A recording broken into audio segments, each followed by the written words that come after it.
Hi everyone, Steve Wild, Icon Product Manager here.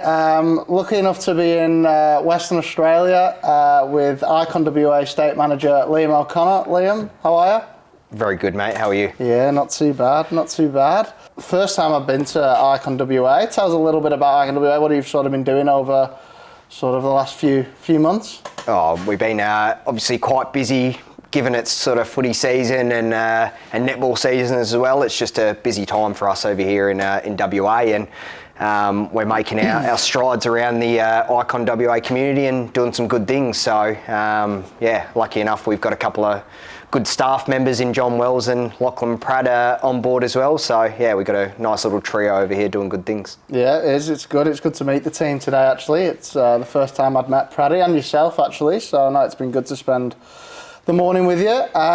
So Liam, you are relatively new to the company. When was it that you started again? Oh, it was about October last year, mate. I jumped on board after a few conversations with John, and yeah, haven't looked back since. It's been a great start, and obviously being involved in sport is just a good opportunity to sort of provide to sort of the clubs I'm involved with and my mates are involved with, and yeah, just do some good things in the apparel space. Yeah, so we'll sort of take it back to when you initially started. Like, how did you find sort of that initial period with the training?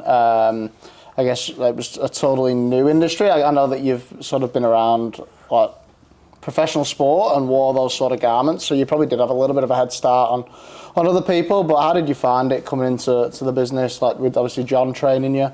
How was that? Yeah, I think you're sort of spot on where I guess you have a little bit of, I guess, product knowledge having been in the sport background, and I've sort of through my clubs have done a bit of stuff through Icon in the past, so that sort of made me familiar with the name and I guess a few of the products. But yeah, it's sort of a total different experience working where you sort of got to really up your product knowledge and have a really good idea of how to deal with the factory and then obviously your customers as well. So I wouldn't say it's been too difficult. It's just been a really good experience, and obviously having John there as well has sort of been a pretty easy one to lean on because he's pretty much been here since the start. So to have someone with his experience in product and sort of customer base is, yeah, you sort of can't get a better sort of mentor in this role. Yep, no, that's great. And I guess, like you're saying there, dealing with overseas, like how have you sort of found that process? Like you find your own way of doing it, or like with the training that was provided, I guess, like has that made it easier to talk to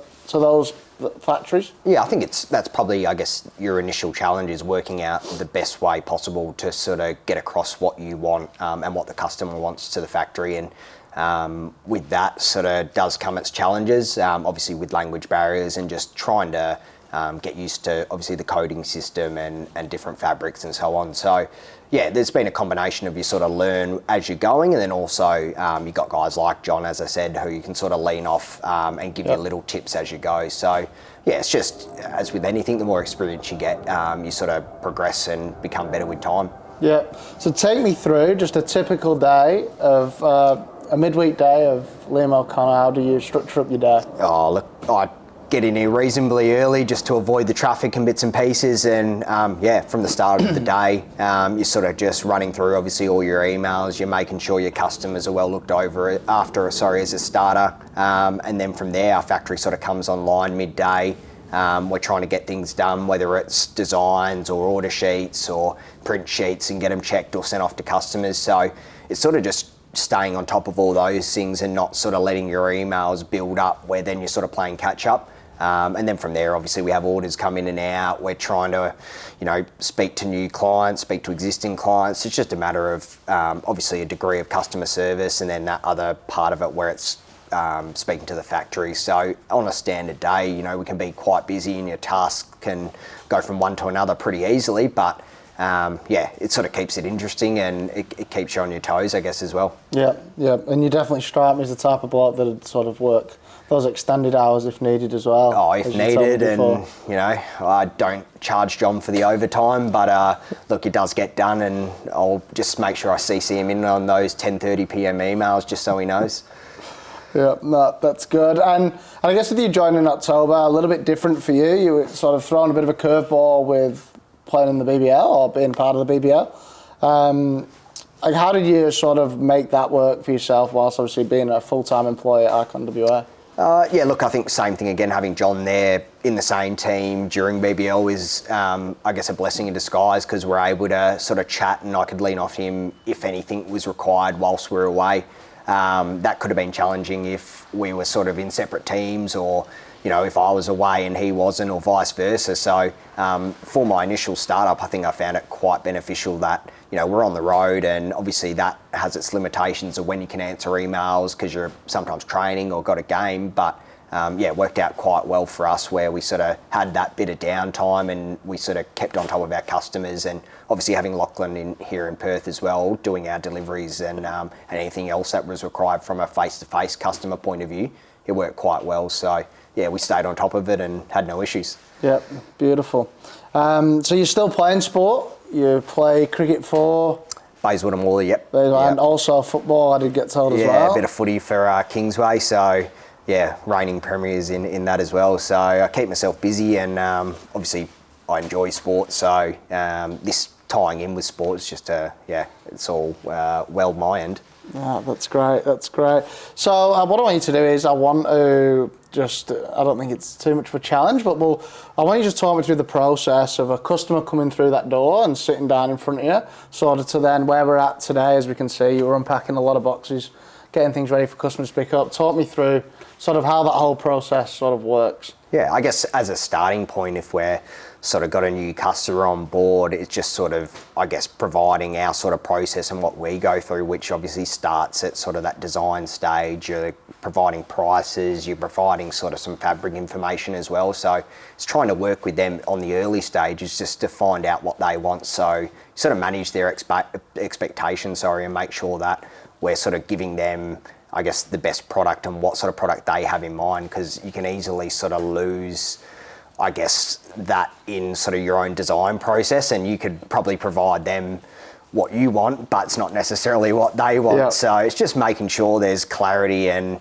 it's good to get them in. I try to, do as much face-to-face as I can because you can show them the products, you can show them the good stuff that we do, and then from there it sort of sells itself, I guess. So we obviously go to that order sheet stage, we go through the print sheet stage, checking out logo sizes, and the whole process. I think the more we can get the customer involved, the better, because it does take out any sort of ambiguity or doubt or anything that they might have, or even we might have in terms of what they want. So yeah, we just, I guess from our end, we try to get that customer involved as much as we can through the entire process.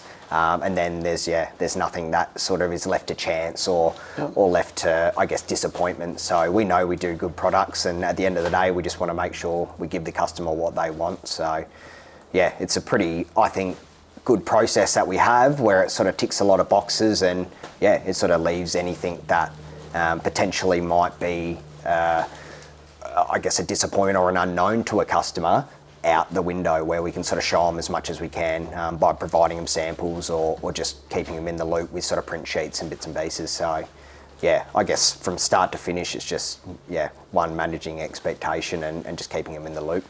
So we were just talking, obviously, before you started at Icon, you were sort of at the other side, you were a customer. So talk to me through a little bit of that. How did you find, I guess, dealing with Icon and with it was your footy club, I believe, was it? Yeah, yep. So I sort of dealt with both footy and cricket side of things, dealing with Icon, just doing a few bits and pieces. So yeah, it was a pretty smooth process, and that obviously helps everything and makes it, from a footy club point of view, someone who you want to deal with more often. And then at the end of the day, the sort of product spoke for itself, and that was, I guess, a big selling point in coming on board, is because I knew the product was nice and the products that we do is nice. So like, it sort of makes it a lot easier when you're selling something that goes all right. So yeah, the feedback from both my cricket and footy club were really good initially with all the designs and what we got done. So it's just, obviously now I can get a bit more stuff in the merch range for them. So yeah, I'm in the process of that at the moment, which is really good, and something that I enjoy, not just for my own clubs, but any club, is sort of designing a few nice apparel items. And yeah, and always just tack on the extra one as a sample, mate. Yeah, exactly. In your size, you never know. You never know. They won't read the invoice that sharply. So no, obviously that's the one thing about when you're designing and doing all the apparel, you sort of get sucked into wanting to get half of it yourself, which is, can be costly to the bank account. I might need to ask for a raise or something. It's getting on that year mark, isn't it? So. As you do walk in, I noticed that there is some, in the Icon store, there's some pictures on the windows. You didn't make it, mate. What happened there? Yeah, I'm actually not sure. I didn't actually read my contract properly because I thought I might have been included in the signage as part of my own sign-on. So, yeah, not often do you see a business owner actually physically have a photo of themselves up on the wall as you walk in. So it's an odd one. Any comments from customers on that as you walk in? Yeah, well, when you walk in and you see someone up on the store and then you see them in store, it's almost like, you see the stars in their eyes, they sort of light up a bit. And yeah, John does well to plug us on TV a bit as well. So I did see that in the Big Bash. Yeah, he's got just a hidden marketing talent, I think. And, I think the world's still a little bit confused at what we do though. He's a bit stumbly on the boundary. Look. Struggles to get his words out. Yeah, he's a man of few words, but he's done well to plug a little bit of Icon, I think, so you can't fault him in that. There you go. All right, mate, well, we'll wrap it up there. It was a pleasure. Thank you for your time. Pleasure. And, we'll carry on working the next couple of days. Just put it off.